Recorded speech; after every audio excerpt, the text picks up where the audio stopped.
고맙습니다. 베드로 사도의 메시지는 오늘까지 이어집니다.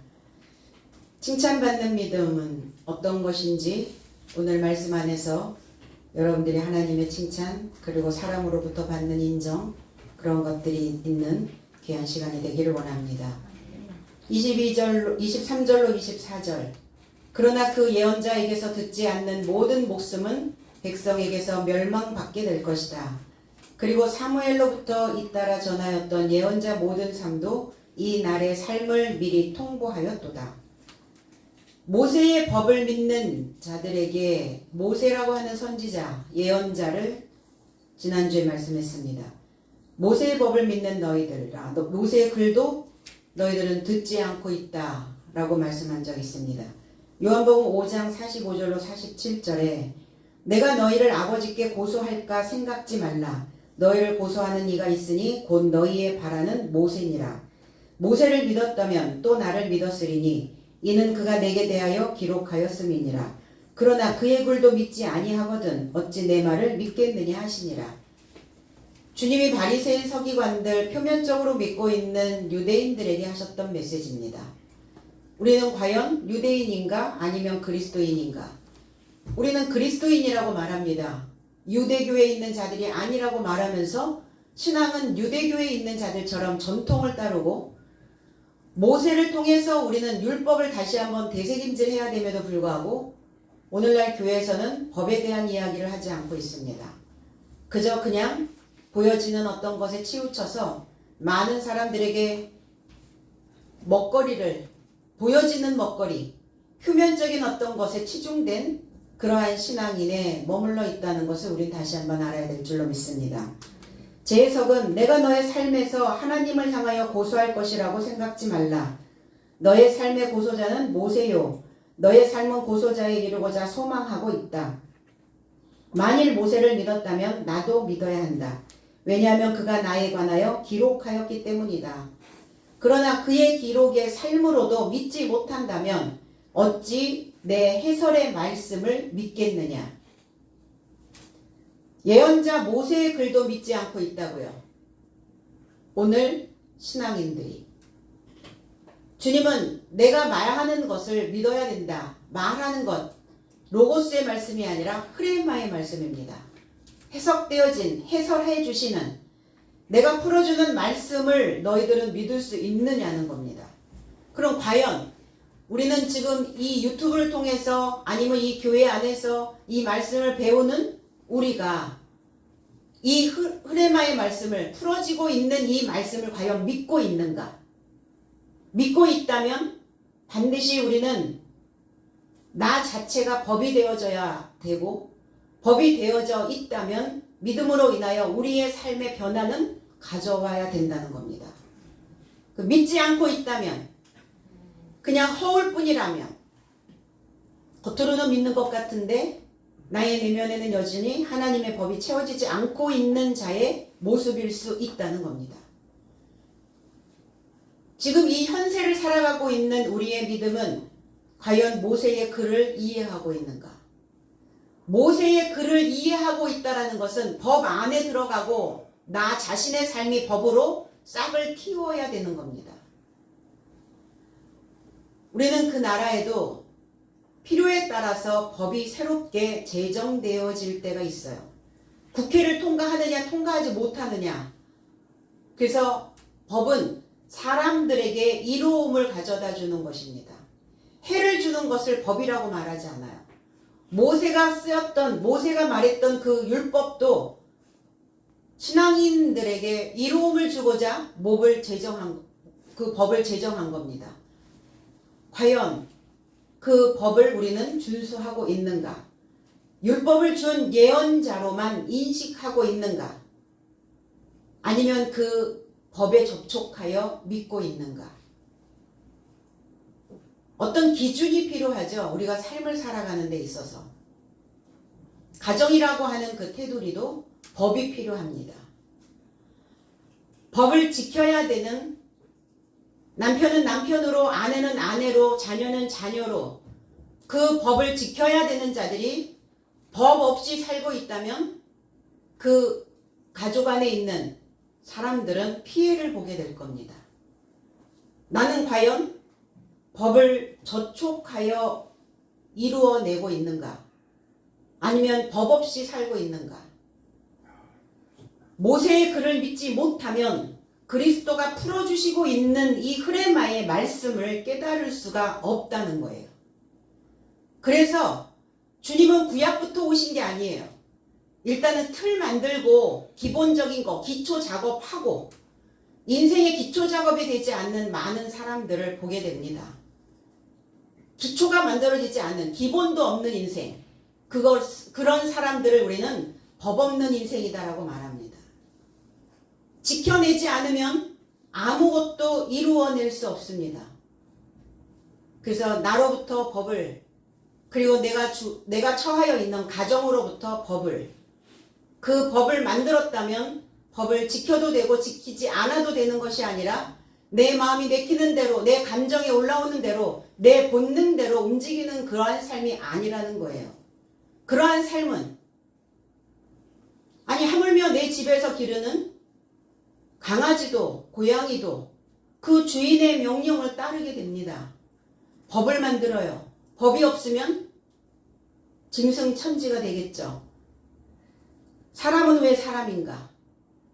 하나님의 법이 내 안에 담겨져 있다면 그 법을 길어 올릴 수 있는, 그 법을 퍼낼 수 있는 자를 사람이라고 말합니다. 오늘 우리는 왜 이 자리에 앉아 있는가? 법을 만들어야 되는 자들에게는 법과 접촉해야 되는 자들이 있으면 법과 접촉하고, 법을 준행하고 그 법이 되어져야 되는 자들에게는 법이 되어져야 되는 그 시간임을 명심해야 될 줄로 믿습니다. 흐레마의 말씀을 깨달을 수 없다라는 것은 살아있는 자가 아니라는 거예요. 주님은 너의 삶에게 이루고 있는 이 해설이, 흐레마의 말씀이 영이요 살아있는 영이다. 흐레마의 말씀, 이 말씀을 깨닫지 못하고 있다면 살아있는 영이 아니에요. 영이 죽었단 말이에요. 생각할 수 없는 존재가 되었다는 겁니다. 본능에 의해서, 내 본성에 의해서 내 욕구만을 채우고자 하는 짐승 같은 삶으로 전락해 있다는 말씀을 이렇게 표현하신 거예요. 조금 인격적으로 하나님께서, 주님께서는 말씀을 그렇게 다듬어 내시는 것이죠. 그러나 때로는 직설법을 사용하셔서 직결타를 날리기도 하십니다. 독사 같은 자식들이라고. 여전히 그 독이 너희 안에 가득 채워져 있어서 하나님의 해설된 말씀을 담아둘 자리가 없다라고 말씀하고 있습니다. 그 아비는 마귀다, 이렇게 표현하시거든요. 그럼 우리 아비 된 자들이 뭐냐? 씨를 주는 자들입니다. 그럼 내가 아비 된 자라면 내 안에 끊임없는 씨를 뿌리고 있다는 거예요. 그럼 어떤 씨를 주느냐예요. 하나님의 말씀의 씨를, 하나님의 법을 주고 있는지, 아니면 여전히 내 사상에서 흘러나오고 있는 짐승 같은 그 본능적인 씨를 뿌리고 있는지, 생각을 거듭거듭하고 살아야 됩니다. 우리에게 주어진 날수가 많지 않아요. 우리는 이미 반을 왔고 아마 우리에게 남아져 있는 그 시간들이 이제 절반 남았다고 봐도 많은 시간들이 아닙니다. 우리에게 주어진 시간들이 100년이라면 우리는 이미 절반을 살아냈습니다.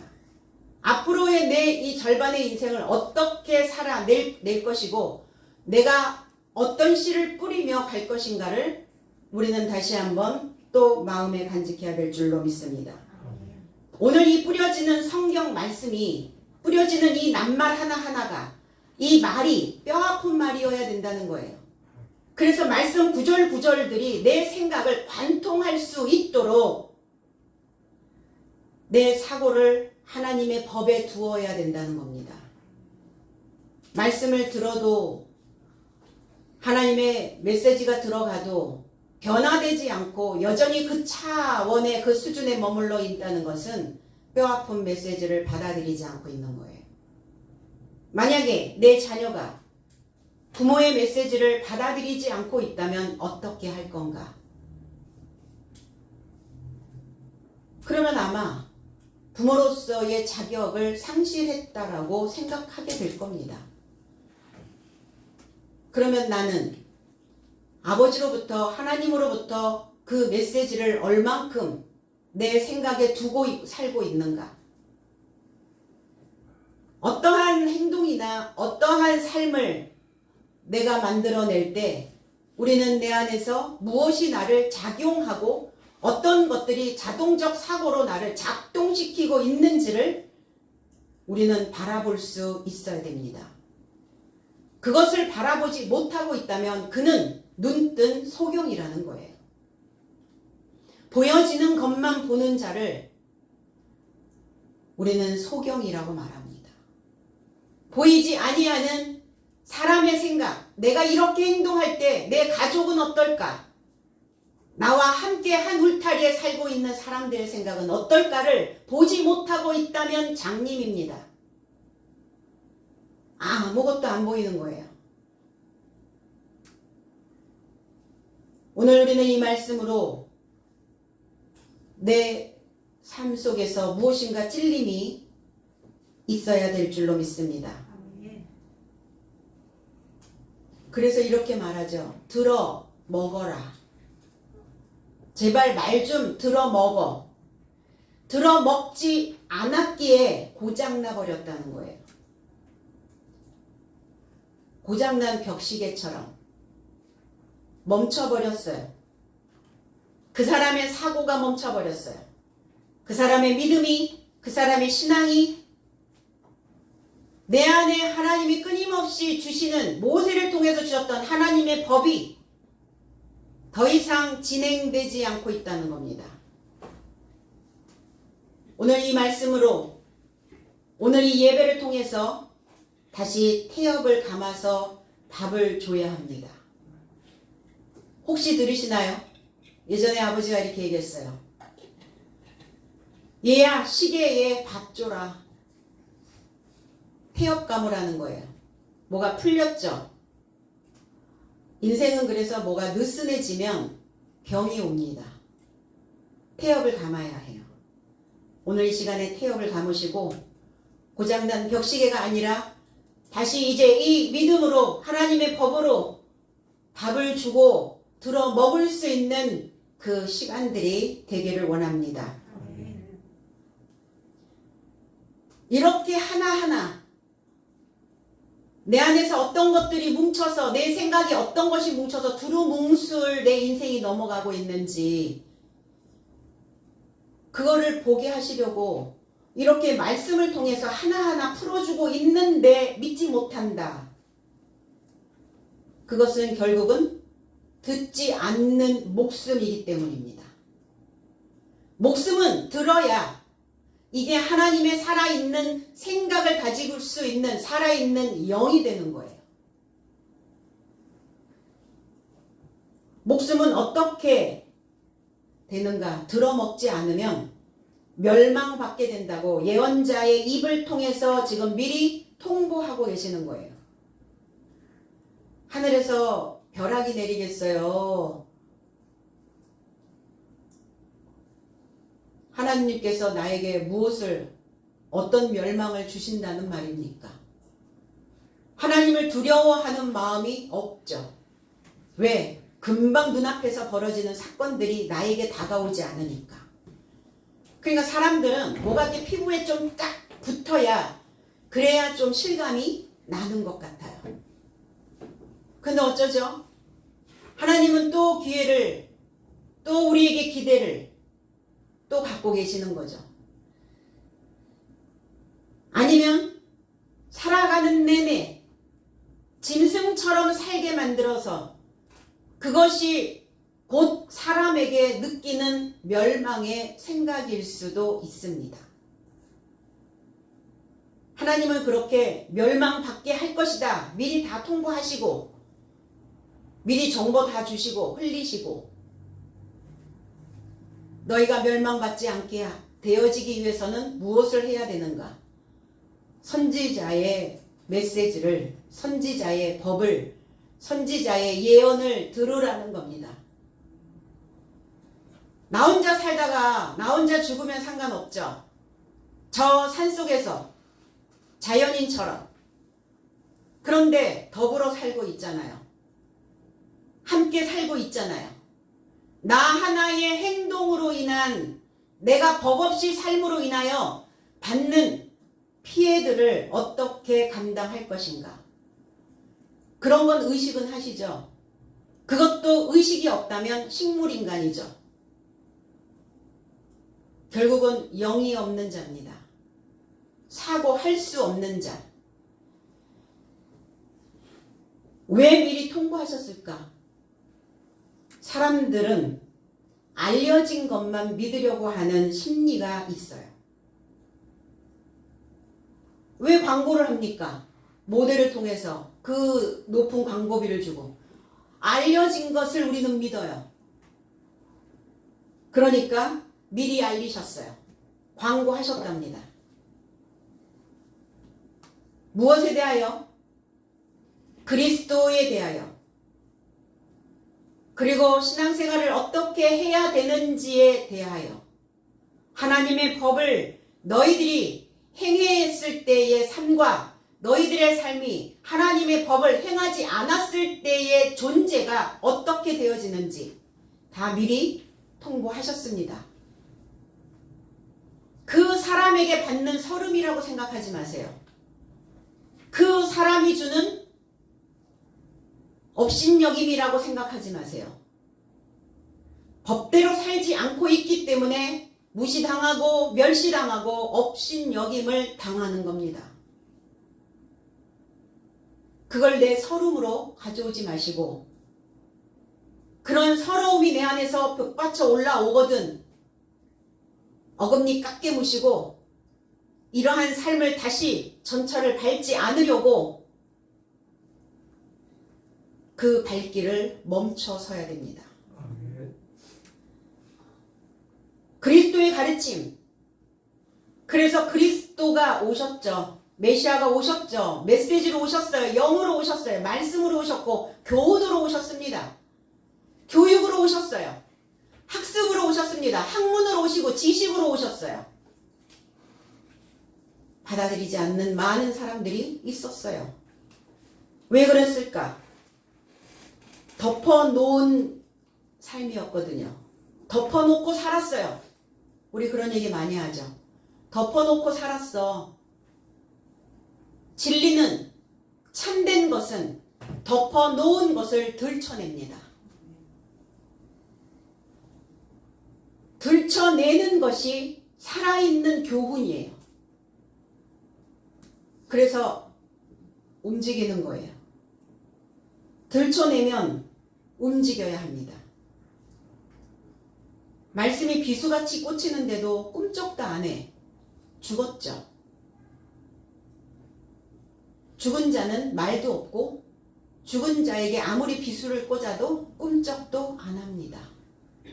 그러나 우리는 산자여야 되기 때문에 살아야 하기에 말씀이 꽂히면 그런가 하여 나를 돌아볼 수 있어야 된다는 것입니다.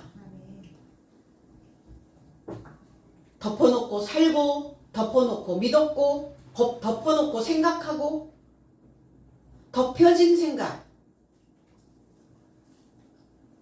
그런데 아직까지 깜쪽같이 덮어놓고 있는 게 있어요. 뭘까요? 신앙인들이 믿는 척, 되어진 척, 잘하고 있는 척 하는 거죠. 난 아비로서, 어미로서, 스승으로, 선생으로, 또 제자로, 자녀로 주님이 오셔서 덮어놓고 믿었고 덮어놓고 살았던 그 삶을 이제 들춰내시거든요. 거적대기 하나 이렇게 들춰내니까 바글거리는 거예요. 달그락거리기 시작하는 거예요. 달그락 거렸다면, 바글거렸다면 말씀을 통해서 물청소를 확 하시면 좋은데 여전히 바글거리는 모습으로 그냥 다니고 있는 거죠. 말씀을 삶에서 내쫓았다고요. 신앙인이든 비신앙인이든 법이 없이 살면 벌레같이 돼버려요.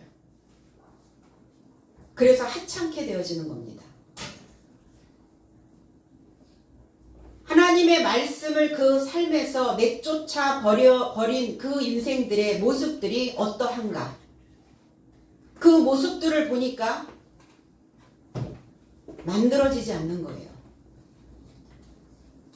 그리고 다듬어지지 않는 겁니다. 전생에 살았던 삶으로 여전히 살고 있는 거예요. 전생이 어디 있었냐고요? 기독교는 전생을 믿지 않는다고요? 어저께가 우리의 전생이었어요.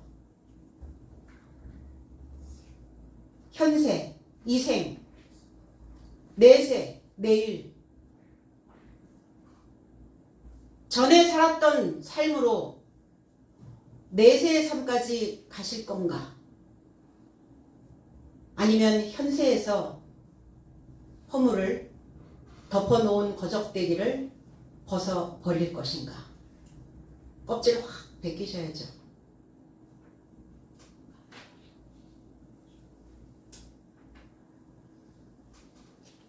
느헤미야 9장 29절에 다시 율법을 복종하게 하시려고 그들에게 경계하셨으나 그들이 교만하며 사람이 준행하면 그 가운데서 삶을 얻는 주의 계명을 듣지 아니하며 주의 규례를 범하여 고집하는 어깨를 내밀며 목을 굳게 하여 듣지 아니하였나이다. 듣지 않는 거에 문제가 너무 많아요. 시대가 듣지 않는 시대가 되었습니다. 들으려고 하지 않아요. 느헤미야는 하가랴의 아들입니다. 하가랴가 세운 자입니다. 하가랴라고 하는 의미는 어두워지다 라는 의미예요. 여호와의 흑암. 여호와께서 이스라엘 백성들을 출애굽시켜야 되는 그 상황에 흑암을 주셨어요. 온 천지가 깜깜해졌어요. 왜 그랬을까요? 왜 여호와께서 흑암을 주셨을까? 왜 하가랴라고 하는 이 이름이 어두워지다라는 의미를 가져야 될까? 이 시대를 빛내기도 부족한 시대에 역사적으로도 어떻게 보면 암흑기인 이 시대에 왜 하가랴가 어두워지다여야 될까? 사람의 생각, 짐승의 생각, 내 본능에서 벗어나지 못하고 있는 그 감정, 그건 어두워져야 됩니다. 인간적인 생각이라는 것은 짐승적인 생각이라는 거예요.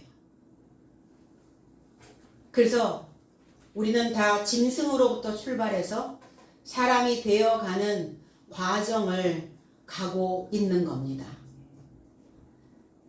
나의 주관적인 수준에서 내가 주관적으로 믿고 있었던 그 신앙생활을 그리고 내 인생의 어떤 한계, 한정된 어떤 믿음은 어두워져야 된다는 거예요. 그래서 여호와께서 흑암을 주신 거예요. 진실한 사람, 진실한 마음. 우리는 언제쯤 내 삶 속에서 진실이라는 것을 내놓고 살 수 있을까? 언제쯤 내 참된 모습을 발견하며 살 수 있을까? 진실한 믿음의 시작은 받아들이는 겁니다. 말을 받아들이는 거예요. 표정을, 소리를 받아들이는 거예요. 나로 인한 나 한 사람이 법을 어겼을 때 오는 주변 모든 사람들의 불평감, 피폐함, 불행함 느끼셔야 된다는 겁니다. 인식이 안 되면 이 메시지를 심으세요. 골수에 넣으셔야 됩니다. 그래서 되새김질 하십시오. 금방 잊어버리거든. 녹음한 파일을, 유튜브에 있는 설교를 듣고 또 듣고 반복 또 반복 외우세요. 인지가 안 되면 외우는 수밖에 없어요. 삶을 살아가기 위해서, 내가 사람처럼 살기 위해서 인식이 안 되면 외워서 인식을 하십시오. 복종하게 하시려고, 슈브라는 단어예요. 복종, 단순하게 무릎을 꿇는 행위가 아니에요. 나의 잘못된 사고를 깨트리는 겁니다. 내 안에 달그닥달그닥 거리거든요. 유리 조각들이 있단 말이에요. 그 아주 연약한, 아주 약한, 그래서 그게 달그닥거리는 거예요. 잘못된 생각들을 과감하게 깨트려 버리십시오. 하나님께 복종한다는 것이 뭐냐? 내 표피를 잘라내는 거예요. 덮여있는 가죽을 잘라내는 겁니다. 이걸 할례라고 말합니다. 말씀은 예리해서 양날의 검과 같아요. 그래서 잘라내셔야 됩니다. 제가 아침에 주방에 있는 칼을 갈았거든요. 잘라내야 되는 부분들을 분명히 잘라내고 살지 않으면 그게 주렁주렁 내 몸에 매달려 있다고 한번 생각해 보세요. 그게 바깥으로 다 주렁주렁, 잘못된 생각들이 다 주렁주렁 혹부리 영감처럼 매달려 있다고 한번 상상 한번 해보세요. 어떤 모습인가? 오늘 다 할례하시고 덮여져 있었던 잘못된 생각들 거적대기 다 걷어내시고, 그리고 내 안에 바글거리는 벌레와 같은 그 모습들 하나님의 말씀으로 오늘 다 청소하셔서 이제 오늘부터 제대로 된 걸음들을 걸어가시기를 원합니다. 하나님께서 그들에게 경계하셨다고요. 훈계하셨고 경고를 분명히 주셨습니다. 그런데 그들이 교만하여 그랬어요. 교만하다는 건 뭐예요? 끌어올라오는 거예요. 뭐가 내 안에서 붉은 것이 피가 쏟아 올라오는 거죠. 첫 아담적 피가 끓고 있는 자를 교만하다 이렇게 말합니다. 그런데 이 법을 준행하면, 이 법을 지키면 그 가운데서 삶을 얻는 주의 계명을, 삶을 이 하야라고 하는, 살게 하는, 살 수 있도록 소망을 주는, 나를 살려주는 그 규례를, 선언된 판결을, 정당한 절차를 그들은 외면하고 있었다고요. 반역을 꾀하고 있었다고요. 그리고 그들의 어깨를 내밀며 목을 굳게 하며, 어깨를 쑥 내민다는 건 뭐예요? 뭔가를 또 걸치는 거예요. 자기의 고집, 자기의 본성.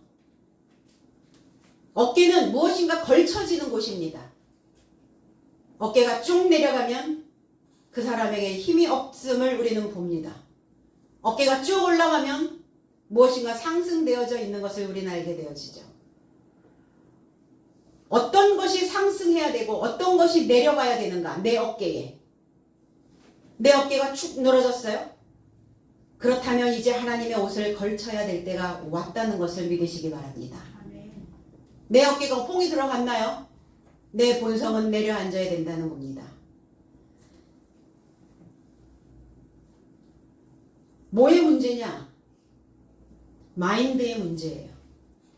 내 마인드. 내 마인드가 너무 가득 채워져 있어서 하나님의 영이 들어갈 곳이 없어요. 오늘 내 마인드를 하나님의 마인드로 체인지 해 가시기를 원합니다. 그들의 어깨를 내밀며 이 내밀었다라는 어깨를 내밀었다. 이거는 탓하는 거예요. 무엇을 탓하는 거예요. 누구 때문이고 어떻고 저떻고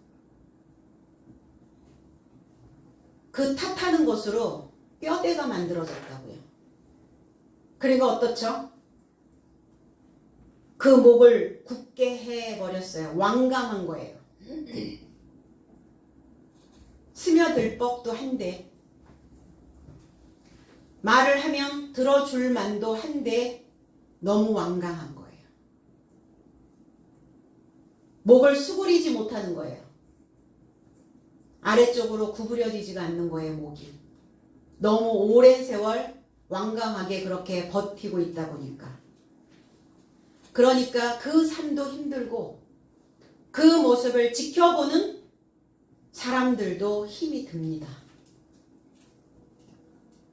그리고 그들이 듣지 않았다고요. 단순하게 귀로 듣는 게 아니라 귀로 들어온 소리를 머리로 들어야 된다. 머리로 듣는다는 것은 거듭거듭 생각하는 거예요. 주의 깊게 듣지 않는 거예요. 결코 주의 깊게 듣지 않는다. 사람의 모습이겠죠. 그러니 그러한 자들은 멸망받게 될 것이다. 이게 엑솔로듀르오라고 하는 단어인데 에크라는 단어. 밖으로 내동댕이 쳐지는 거예요. 내 마음이 바깥으로 내동댕이 쳐진다고요. 그 사람의 존재가 바깥으로 내동댕이 쳐져진다고요. 아웃사이더로 사는 게 좋겠습니까? 남편이, 아내가, 스승이, 제자가, 자녀가 바깥으로 내동댕이 쳐져지는 인생 싫죠. 몸이 말하는 게 아니에요. 그 사람의 생각이, 마음이, 사고가 말하는 거예요. 하나님과 상관없어진 자들이 바깥으로 내동댕이 쳐질 수밖에 없죠. 내 안에, 여러분들의 삶의 패턴 안에 바깥으로 던져버려야 될 것들이 있으시죠. 그거 분리시키셔서 오늘 바깥으로 그것을 던져버리시기 바랍니다. 분리하지 않잖아요? 그러면 통째로 다 던져져요. 내 삶 전체가 통째로 내 가족으로부터 던져져 버려요. 하나님으로부터 외면당합니다. 그리할 수는 없잖아요. 잘못 생각하고 있는 거, 잘못된 패턴, 지금까지 고집하며 완강하게 버티고 있었던 잘못된 것들, 그거 바깥으로 멸망할 수 있도록 던져버리시라고요.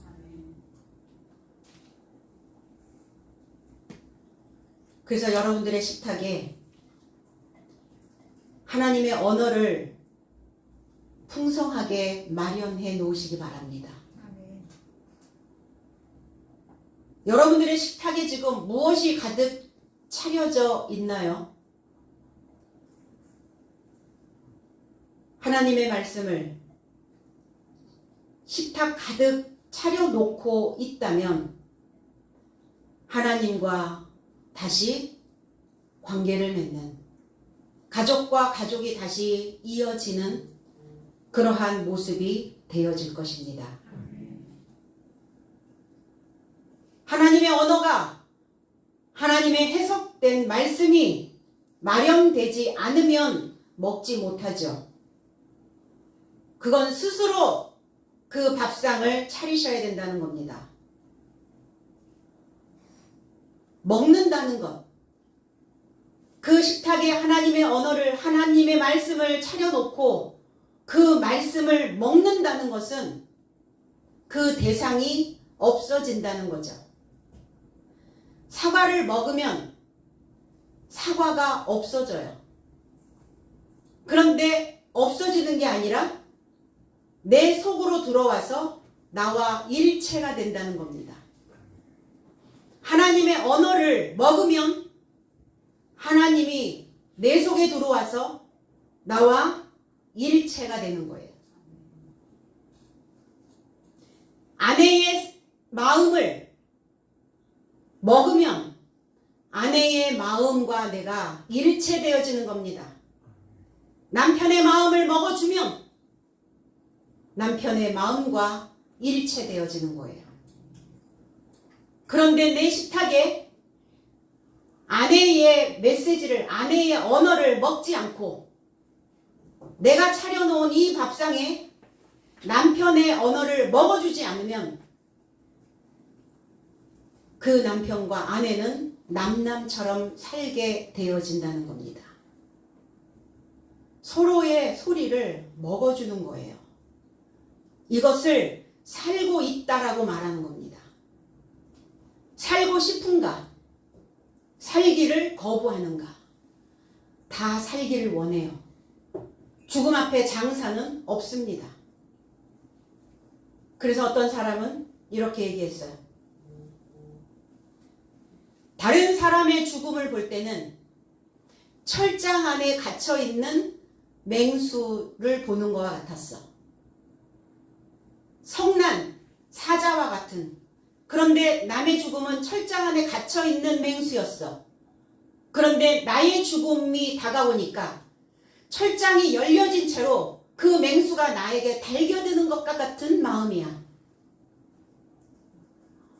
그렇게 철학자는 이야기했거든요. 살기를 소망한다면 살 수 있도록 여러분들 손수 차린 그 밥상에 남편의 언어를, 아내의 언어를 차려서 먹으시기 바랍니다. 일체가 되지 않으면 어떤 상황이 벌어지냐면 빈곤과 목마름이 지속된다는 겁니다. 빈곤과 목마름, 이게 멸망이에요. 이게 형벌입니다. 그래서 그 가족은 그 사람에게 물을 주지 않아요. 먹을 거를 주지 않습니다. 마음을 주지 않는다는 거예요. 왜? 아내가 그렇게 차려줘도, 남편이 그렇게 차려줘도 그걸 먹지 않고 있으니까.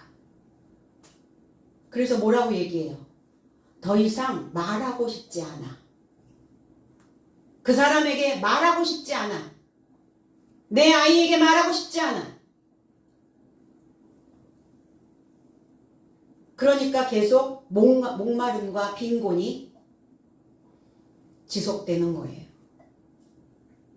이게 형벌이요. 이게 멸망입니다. 영적인 허기, 영적인 목마름을 해결하려면 말 좀 들어 먹으세요. 말 들어 먹고 계시나요? 사무엘로부터 예언자 사무엘로부터 잇따라 전한 예언자 모두가 이 날을 통보했다. 이 날. 구약에 있는 선지자, 예언자 모두가 이 날에 대하여 얘기했다고요. 사무엘, 쉐무엘이라는 단어예요. 쉐무엘. 하나님께서 들으신 바 됨. 그러면 저와 여러분들이 오늘 쉐무엘이 되어져서 내 안에 있는 소리를 하나님께서 들으실 수 있도록 간청하시기를 원합니다. 그래서 세무엘을 기도의 사람이라고 인정하고 있기도 하죠. 사무엘상 1장 20절에 한나가 잉태하고 때가 이름에 아들을 낳아 사무엘이라 이름하였으니 이는 내가 그를 구하였다 함이더라. 사무엘이라 이름했다고요. 한나라고 하는 의미는 은총을 입다, 구부리다 이런 의미예요. 듣는다는 것은 뭐냐? 들어야 된다는 것은 무엇이냐? 잉태하는 과정과 같다는 거예요.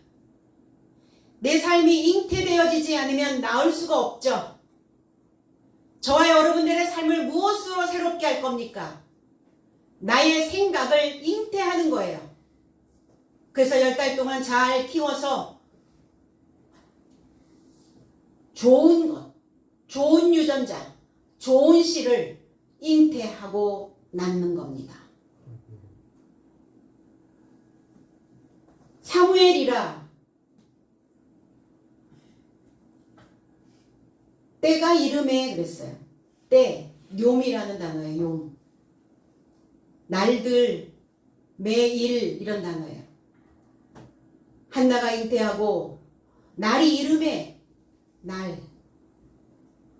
이름하였으니 이게 카라라는 단어인데 사무엘이라 이름한 게 아니라 사무엘이라 초청하였다고요. 그러니까 우리가 사무엘을 초청하지 않으면 듣지 않아요. 듣지 않는다는 겁니다. 하나님의 소리를 듣지 못하고 사람의 소리를 듣지 못해요. 보이는 사람의 소리를 듣지 못하는데 보이지 않는 하나님의 소리를 들을 리가요? 없겠죠. 내가 그를 구하였다. 내가 그를 이 샤엘이란 단어, 내가 그를 요청하였다. 사무엘을 요청하셨대요. 이 샤엘이라고 하는 단어는 스올이라는 단어, 사울이라는 단어. 스올은 죽은 자의 세계를 스올이라 얘기합니다. 죽은 자. 그러니까 요청해야 돼요. 하나님의 소리를, 뼈아픈 사람의 소리를 들을 수 있도록 요청하셔야 된다고요. 듣지 않으면 스올이고 사울입니다. 그래서 사울도 강구한 바, 강구하다, 요청하다, 문의하다, 끊임없이 요청하고, 강구하고, 요구하고 요청하는 거예요. 뭘요? 하나님을요. 그 소리를 들을 수 있는 귀를, 그 소리를 해석할 수 있는 머리를,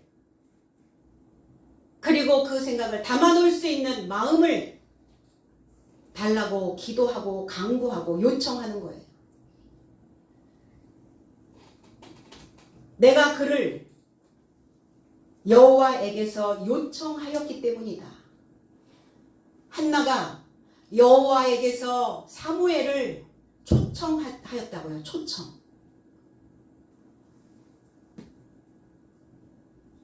최초의 예언자이기도 합니다. 사무엘로부터 이날 어떤 날을 이야기하고 있을까요? 7째 날입니다.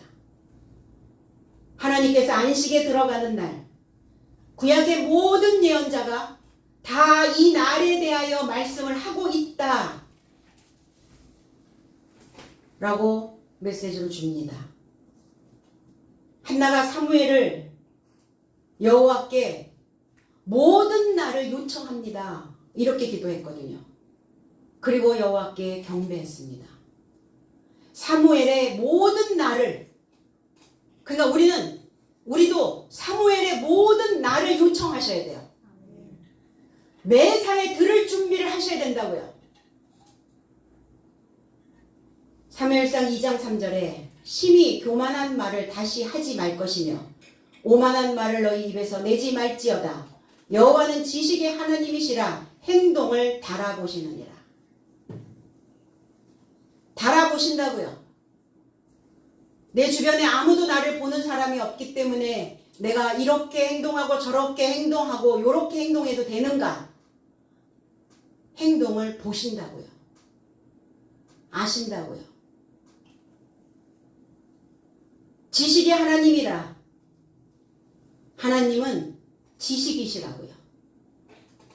그러니까 제발 들으시라고. 지식이 어떻게 만들어집니까? 듣지 않는데 지식이 어떻게 만들어져요? 학문이 어떻게 만들어집니까? 물이 바다를 덮음같이 시편 11편 9절에 여호와를 아는 지식이 세상에 충만할 것임이니라. 여호와를 아는 지식은 곧 나를 아는 지식이에요.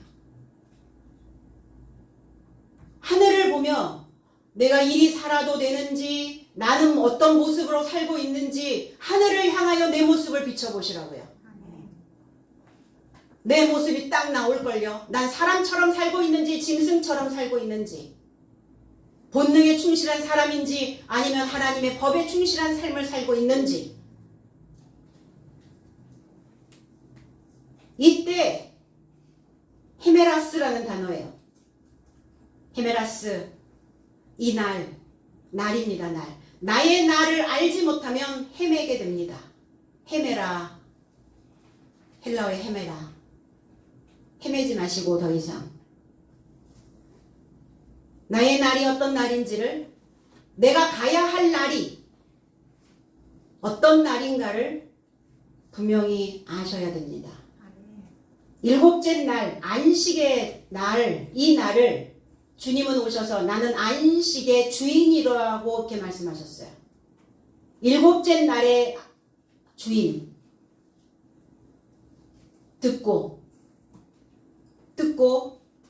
들어먹고 깨달아서 이해가 되어지면 이제 일곱째 날, 이 날이 완성되어집니다. 이 날이 채워지지 않으면, 이 날이 되어지지 않으면 다 짐승이에요. 짐승처럼 사는 거예요. 그래서 내 마음에서 안식을 못 얻어요. 쉼을 못 갖습니다. 항상 뭐가 내 안에서 끌어올라오는 거예요. 하나님을 향한 열정이 끌어올라오면 얼마나 좋겠어요. 내 본능이 늘 끌어올라오니까 문제가 되겠죠.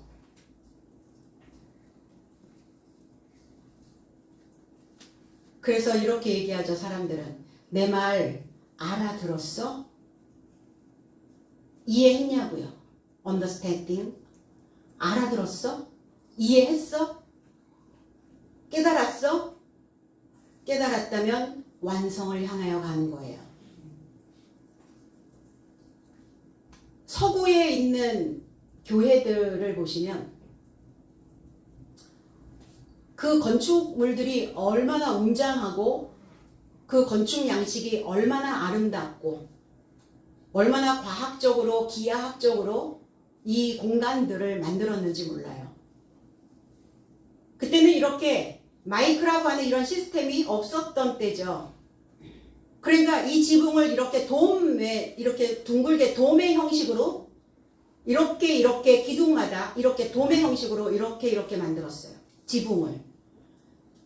그래서 여기 앞에서 목자가 이렇게 말씀을 선포하면 그 이렇게 둥글게 돔 형식으로 지붕을 만들었기에 이 소리가 전파되는 전파력이 널리 퍼져나갈 수 있도록 지붕을 그렇게 돔 형식으로 그렇게 만들었다는 거예요. 그러면 그렇게 돔을 짓고 층간층간에 빈 공간이 생기는데 이곳을 스펜드럴이라고 얘기해요. 스펜드럴. 그래서 이 공간에 그림을 그려서 장식을 했어요. 많이 보시죠? 그림을 통해서. 그럼 우리에게도, 그리스도인들에게도 이런 스펜드럴이 필요하다는 겁니다. 말씀의 지식을 듣고 그 말씀을 실천하기 위해서 내 생각의 공간을 하나님의 말씀으로 그려나가셔야 된다는 거예요. 내 생각의 공간을 다듬을 필요가 있다는 겁니다. 이 스펜드럴을 만들지 못하면 소리가 들리지 않는다는 거예요. 25절로 26절.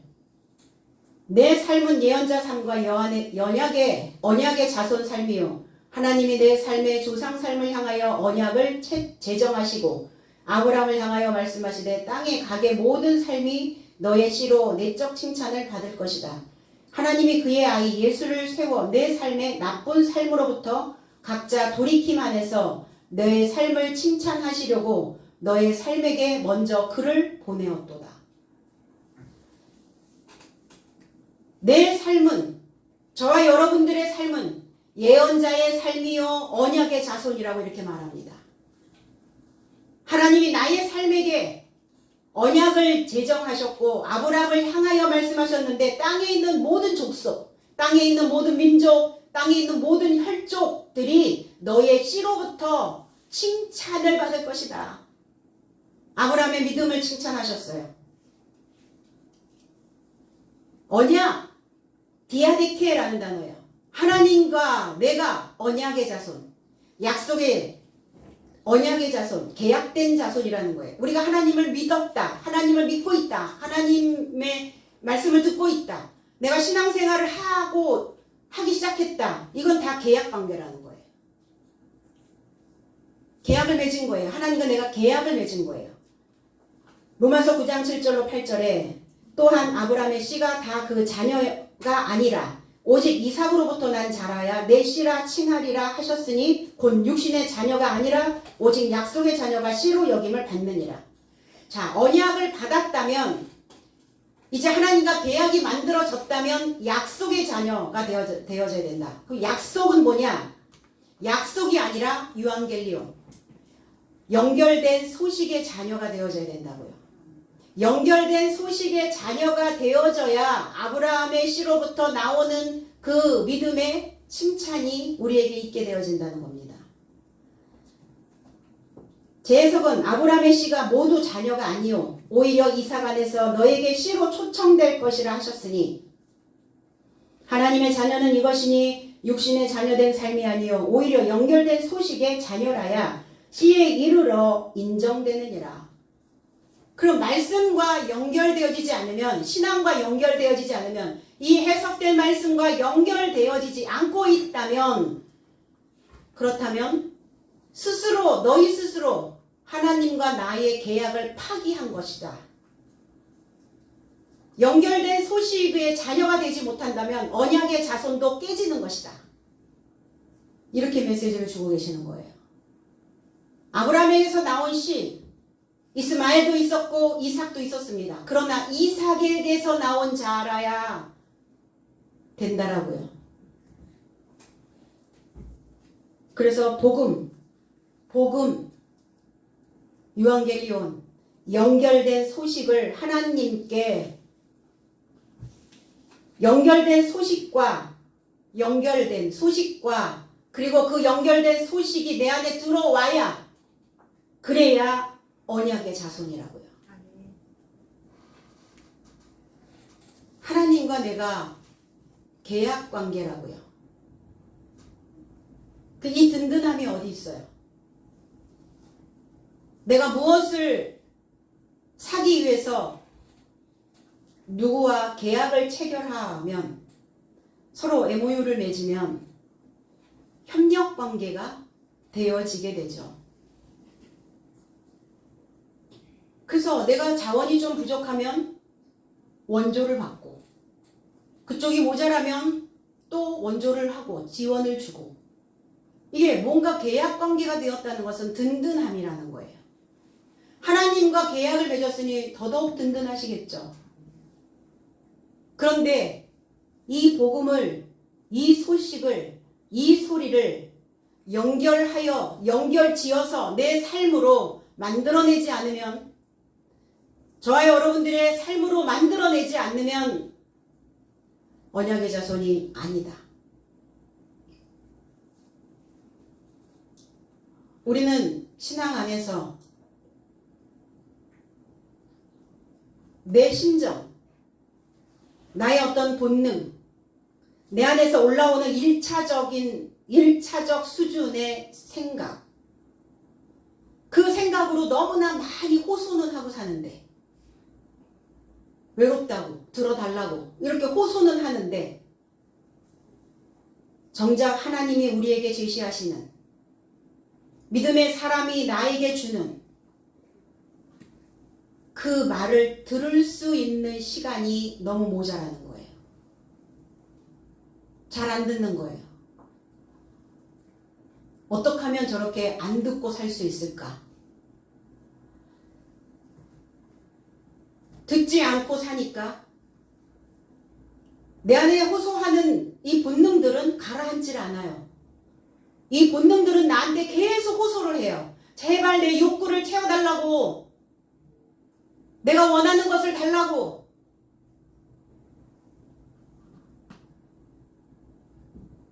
그러니 주변의 사람들의 말을 귀담아 듣지 않고 있으니까 변화되지 않는 거예요. 변형이 일어나지 않습니다. 바뀌지 않아요.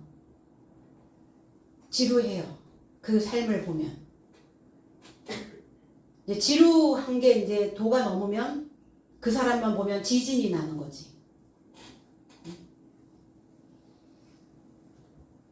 기분 나쁨, 기분 나쁜 설레임, 기분 나쁜 두근거림, 이런 것들이. 근데 알죠? 본능적으로 알아요. 그럼 내 본능은 또 호소하겠죠. 왜 저 사람들이 나를 이렇게 보고, 왜 내 가족이 나한테 이렇게 대하고, 왜 나는 이렇게 여전히 허기지고 목마른가? 또 호소하겠죠. 들어야죠. 아내가 법 없이 살고 있구나. 내가 듣지 않고 있구나. 사람의 소리를, 가족의 소리를, 내 옆에 있는 사람의 소리를 잘 들으면 대접받습니다. 대우를 받아요. 이제 시간이 우리에게 주어졌다면 지금부터 들을 수 있는, 들어주는, 들어먹는, 듣고 이해하는 그 시간을 많이 만들어내시길 원합니다. 아브라함, 무리의 아버지, 인구가 조밀하다, 뭐 이런 의미도 있습니다. 아브라함, 배움의 집을 머리에 짓고 살아있는 진리의 사역을 하는 자, 이게 아브라함이에요. 배움의 집을 머리에, 학식을, 학문을, 지식을 머리에, 그 지식으로 머리에 집을 짓는, 그래야 살아있는 참된 삶을, 진짜 나의 삶을 칭찬받을 수 있는, 이쁨 받을 수 있는, 인정받을 수 있는, 이쁜 짓을 해야 이쁘죠. 칭찬받을 짓을 해야 칭찬하죠. 땅의 모든 그 족속이, 가게가, 그 가문들이 복을 받으리라. 모하는 자들은, 아브라함의 씨, 연결된 소식을 듣고 있는 자들은 이 복, 엔 율로게오, 엔이라고 하는 단어는 뭐뭐 안에, 율로게오라는 단어는 칭찬하다, 축복을 빌다, 찬양하다, 이런 의미예요. 누가 우리에게 칭찬해주면 너무 좋죠. 잘했어, 인정해주면 너무 좋죠. 이게 복을 빌어주는 거예요. 야, 너무 훌륭하다.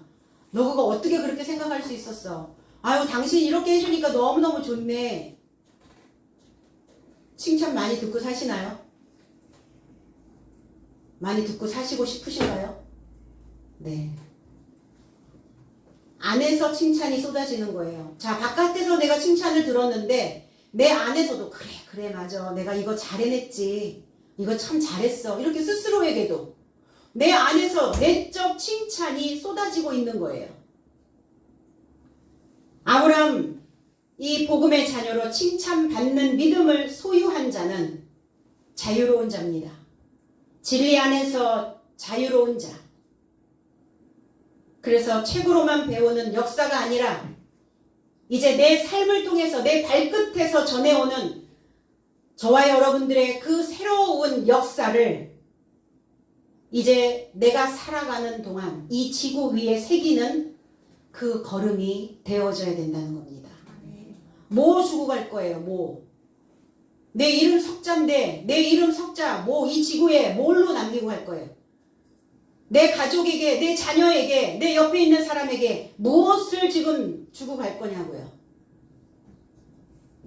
축복된 삶을, 인정해줬던 삶을, 칭찬받았던 그 걸음을 남기고 가는 겁니다. 그래, 적어도 아버지처럼, 그래, 어머니처럼, 그래, 그 스승처럼, 그 지도자처럼 칭찬받았던 그 이름을 남겨주고 가는 거예요. 스스로에게도 칭찬 줬던 그 이름으로 바뀐 새 이름을 갖고 그리고 살아내는 겁니다. 하나님이 예수 그리스도를 세워 돌아오는 자를 칭찬하시려고 보내셨다고요.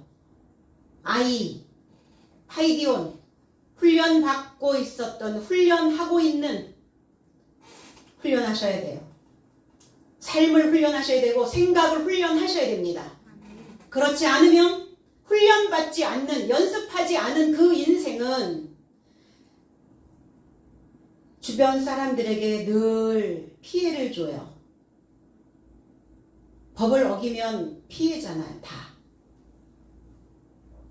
그런 걸음을, 그러한 이름을 이 지구 위에 새기고 갈 수는 없잖아요. 그래서 돌이키라는 거예요. 아포스트레포, 바꾸라는 겁니다. 돌아서라는 거예요. 좋은 것을 가져오라는 겁니다. 그래서 그 악함을, 포네리아라는 단어예요. 그 악함이 아니라 나쁜 것을, 나쁜 습관, 우리 그러죠? 나쁜 인생. 그래서 이 악이 아니라 나쁜 자예요. 나빴어. 그러죠? 나빠. 그럼 나쁘다는 이름이 내 앞에 수식어로 붙으면 좋겠어요? 나쁜 부모, 나쁜 지도자, 나쁜 자녀, 나쁜 성도, 기분 나쁘잖아요. 내 이름 앞에 어떤 단어가 수식하여 있을까? 칭찬하고 싶은 누구? 칭찬하고 싶은 아버지? 칭찬하고 싶은 어머니? 칭찬하고 싶은 딸, 아들? 칭찬하고 싶은 스승?